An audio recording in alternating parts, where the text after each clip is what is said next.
नमस्कार। मैं हूं आपके साथ सुनील बॉबी और आप इस समय देखना शुरू कर चुके हैं खबर बिहार। खबर बिहार में बातें करते हैं बिहार की, खबरें होती है बिहार की। बिहार की खबरों के साथ साथ देश दुनिया में क्या कुछ चल रहा है तमाम खबरों से हम आपको कराते हैं अपडेट।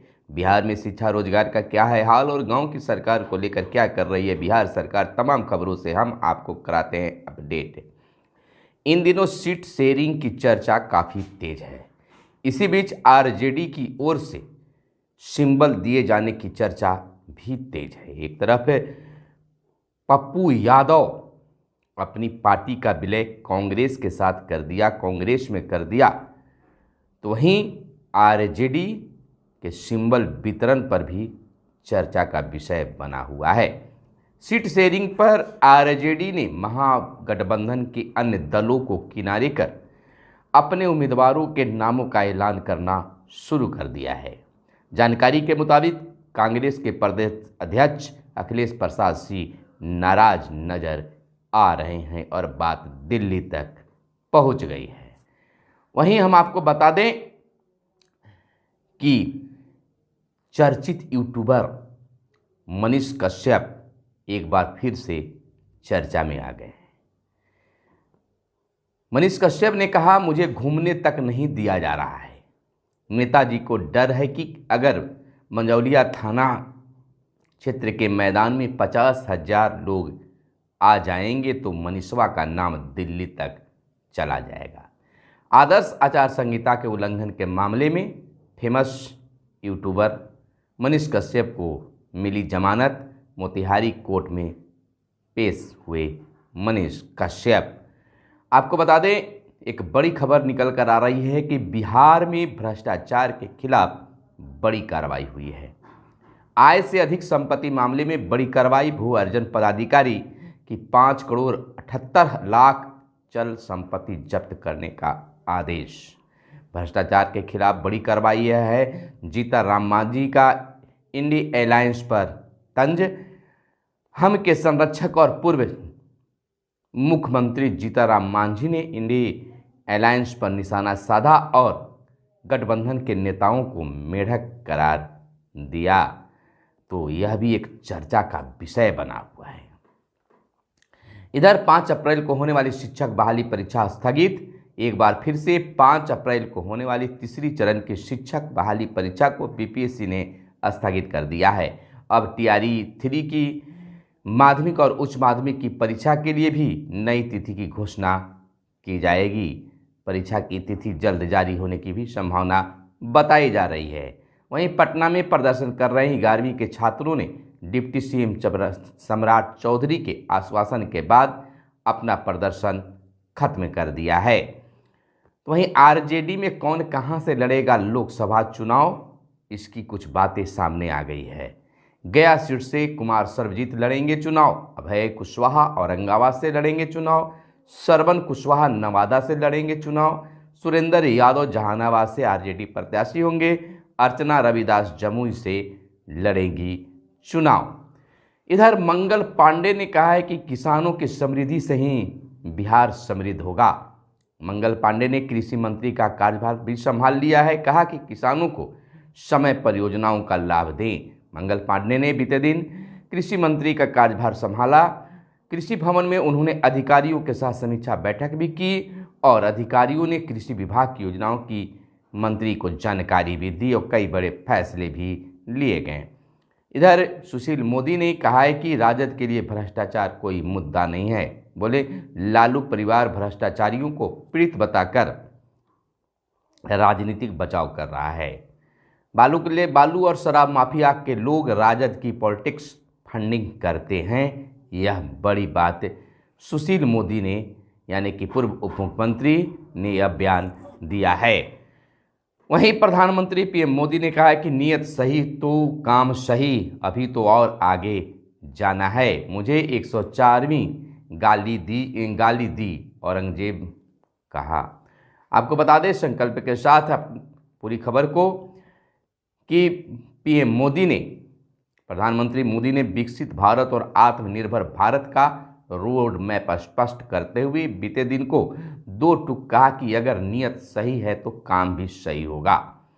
बीते 10 साल इसके गवाह हैं। उन्होंने कहा कि अभी तो शुरुआत हुई है, हमें और भी आगे जाना है। प्रधानमंत्री ने राइजिंग भारत को भारत की पहचान बताते हुए स्पष्ट किया कि नया भारत आतंक के जख्म नहीं सहता, बल्कि जख्म देने वालों को पूरी ताकत से सबक सिखाता है।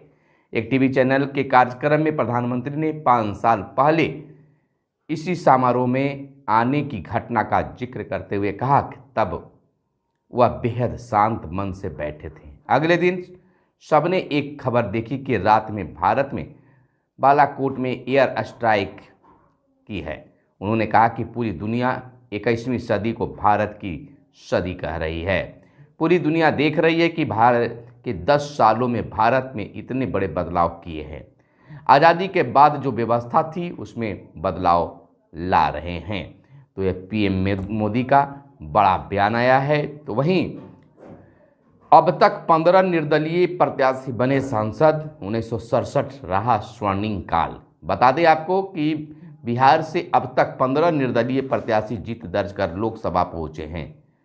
इसमें शिबू सोरेन, दिग्विजय सिंह, यानी कि पूरे भारत की बात, दिग्विजय सिंह जैसे कई बड़े नाम भी हैं। पहले लोकसभा चुनाव में शाहाबाद उत्तरी पश्चिमी तथा दूसरे में बक्सर सीट से डुमराव महाराज कमल सिंह ने निर्दलीय प्रत्याशी के तौर पर जीत दर्ज की थी। यानी कि इस तरह से 15 निर्दलीय ने सांसद बनने का काम किया था। तो वहीं एनडीए के खिलाफ उतरने का फैसला ले सकते हैं पशुपति पारस। दिन भर पार्टी के नेताओं और कार्यकर्ताओं से पटना कार्यालय में मिलते रहे। राष्ट्रीय लोजपा के अध्यक्ष पशुपति कुमार पारस 2024 लोकसभा चुनाव लड़ने को लेकर बीते दिन भर पार्टी के नेताओं से पटना कार्यालय में मिलते रहे। सभी के साथ उन्होंने विचार विमर्श किया और सबकी राय जानी। तो अब कुछ भी यह कर सकते हैं। तो वही हाजीपुर लोकसभा सीट से चुनाव लड़ेंगे चिराग पासवान। चिराग के बहनोई के जमुई से लड़ने की चर्चा। संसदीय बोर्ड की बैठक में लिए गए हैं खास निर्णय। तो अब रणनीति बिल्कुल तय मानी जा रही है। वहीं उपेंद्र कुशवाहा ने कहा है कि 40 सीटों पर जीत का परचम लहराना है। यानी कि राष्ट्रीय लोक मोर्चा रालोमो के राष्ट्रीय अध्यक्ष उपेंद्र कुशवाहा ने कहा है कि पार्टी कार्यकर्ता बिहार की सभी 40 लोकसभा सीटों पर एनडीए के उम्मीदवारों की रिकॉर्ड तोड़ जीत का परचम लहराएं। खास आदेश निर्देश भी है और जीत का दावा भी कर रहे हैं। वहीं हम आपको बता दें कि बिहार में कांग्रेस को गठबंधन की सियासत नहीं फली, घटती गई सीटें। सीमांचल और पश्चिम मध्य बिहार में कांग्रेस को कुछ सीटें मिली, दक्षिण में एक भी नहीं। लेखा जोखा की बात है। बिहार में 1998 से कांग्रेस और राजद में गठबंधन शुरू हुआ। 2014 में लोकसभा चुनाव में कांग्रेस को 10 सीटें मिली थी।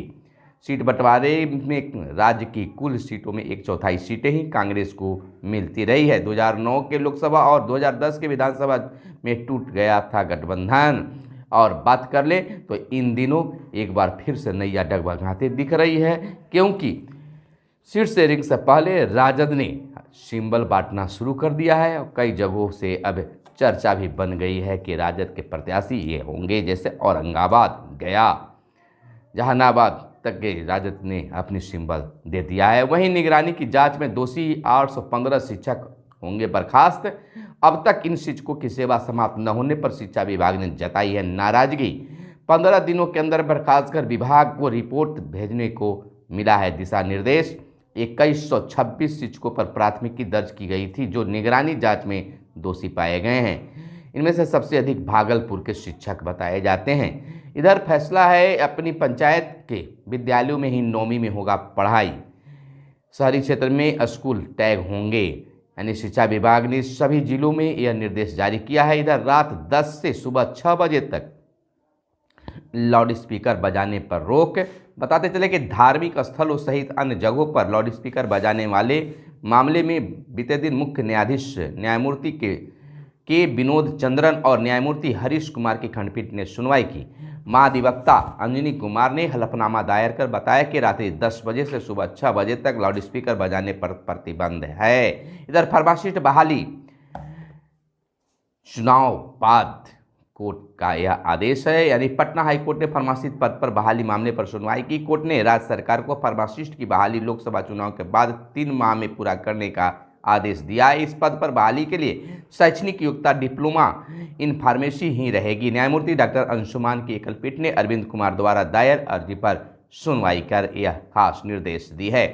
इधर राजभवन की बैठक में शामिल नहीं हुए के पाठक बैठक में शिक्षा विभाग के प्रतिनिधि के रूप में सचिव बैजनाथ पहुंचे। कुलपतियों ने कहा, विभाग की कार्रवाई से विश्वविद्यालय के कार्य हैं प्रभावित। शिक्षकों और शिक्षकेतर कर्मियों को सेवानिवृत्ति के दिन मिले सेवांत लाभ। विश्वविद्यालय में शिक्षकों के रिक्त पदों की शीघ्र हो बहाली, राज्यपाल का यह निर्देश है। राज्यपाल ने समस्याओं के समाधान पर भरोसा भी दिलाया है। तो वहीं निगरानी जांच, फर्जी दस्तावेज पर नौकरी पाए शिक्षकों पर हर दूसरे दिन प्राथमिकी। अगले 15 दिन में 816 प्राथमिकी अभियुक्त नियोजित शिक्षकों को कार्य मुक्त करने का निर्देश दिया गया है। तो वहीं शिक्षक बहाली पेपर लीक, 3 परीक्षा माफिया रिमांड पर, एक और महिला अभ्यर्थी गिरफ्तार। एसआईटी ने 7 को रिमांड पर लेने के लिए दिया था आवेदन। आयोग के कर्मी भी शक के घेरे में, साक्ष्य मिलते ही होंगी पूछताछ। 3 नौकरियां छोड़ चुका है सरगना विशाल। तो इसमें लगातार मोड़ आ रहे हैं। इधर फर्जी सर्टिफिकेट पर बहाल 815 नियोजित शिक्षकों की अब सेवा समाप्ति करने से कोई नहीं रोक सकता है। शिक्षा विभाग ने जिला शिक्षा पदाधिकारी को खास निर्देश दिया है। इधर बेंच डेस्क पर भी अब नजर आ गई है, गड़बड़ी करने वाले पर होगी बड़ी कार्रवाई। इधर 17,000 टीचर्स को मिलेगा टैब, अब ऑनलाइन बनाएंगे अटेंडेंस। फर्स्ट फेज में कक्षा 9 से 12वीं तक के अध्यापकों को टैब दिया जाएगा। तीसरे चरण की नियुक्ति के बाद शिक्षकों को मिलेगा आवास का लाभ। इधर अशोक महतो को हराकर ही मैंने राजनीति में एंट्री ली, यह कहना है उप मुख्यमंत्री विजय सिन्हा का। उप मुख्यमंत्री विजय कुमार सिन्हा ने अशोक महतो पर पलटवार किया है। उन्होंने पत्रकारों से बातचीत में कहा कि मेरी राजनीतिक में एंट्री ही बाहुबलियों को हराकर हुई है। इधर वशिष्ठ नारायण सिंह ने कहा है कि नीतीश कुमार नए बिहार की शिल्पी हैं। यानी जदयू के राष्ट्रीय उपाध्यक्ष वशिष्ठ नारायण सिंह ने कहा है कि बिहार के बंटवारे के बाद सारा खनिज संपदा झारखंड के हिस्से में चला गया था। बिहार के हिस्से सिर्फ मिट्टी और बालू आया। मुख्यमंत्री नीतीश कुमार ने इसी बालू और मिट्टी से बिहार को सजाने और संवारने का काम किया है। नीतीश कुमार नए बिहार के शिल्पी हैं। तो वहीं इंटरनेट मीडिया पर भ्रम फैलाने वालों की अब खैर नहीं, कसेगा शिकंजा। यानी लोकसभा चुनाव पर सोशल मीडिया पर, इंटरनेट मीडिया पर चुनाव आयोग की खास नज़र होगी। इधर अमित शाह ने कहा है कि समान नागरिक संहिता भाजपा के एजेंडे में है। 2 टूक शब्द में कहा गया है। केंद्रीय गृह मंत्री अमित शाह ने बीते दिन कहा कि समान नागरिक संहिता यूसीसी भाजपा के एजेंडे में है। यूसीसी 1950 से हमारा कह सकते हैं मुद्दा है। पार्टी का मानना है कि एक धर्मनिरपेक्ष देश में सभी लोगों के लिए एक समान कानून होने चाहिए। तो वहीं पेपर लीक के 3 आरोपी रिमांड पर, महिला अभ्यर्थी के गिरफ्तार होने की भी चर्चा तेज है। तो यह थी आज की खास प्रमुख खबरें। आप चैनल पर नए हैं तो चैनल को जरूर सब्सक्राइब कर लीजिएगा। वीडियो पसंद आया हो तो लाइक ज़रूर कीजिएगा। बिहार के खबरों से जुड़े रहने के लिए, विभिन्न तरह से जानकारी प्राप्त करने के लिए, अगर आप छात्र हैं, शिक्षक हैं या कर्मचारी हैं या फिर राजनीति में रुचि रखते हैं, साहित्य से रुचि रखते हैं, हर चीज़ों की जानकारी के लिए आप हमारे चैनल से जुड़ सकते हैं। चैनल को सब्सक्राइब कर लीजिए। कैमरे के पीछे हैं मिस्टर साहिल। फिर मिलते हैं अगले वीडियो में। तब तक के लिए आप अपना बहुत बहुत ख्याल रखिएगा। जय हिंद, जय भारत, वंदे मातरम।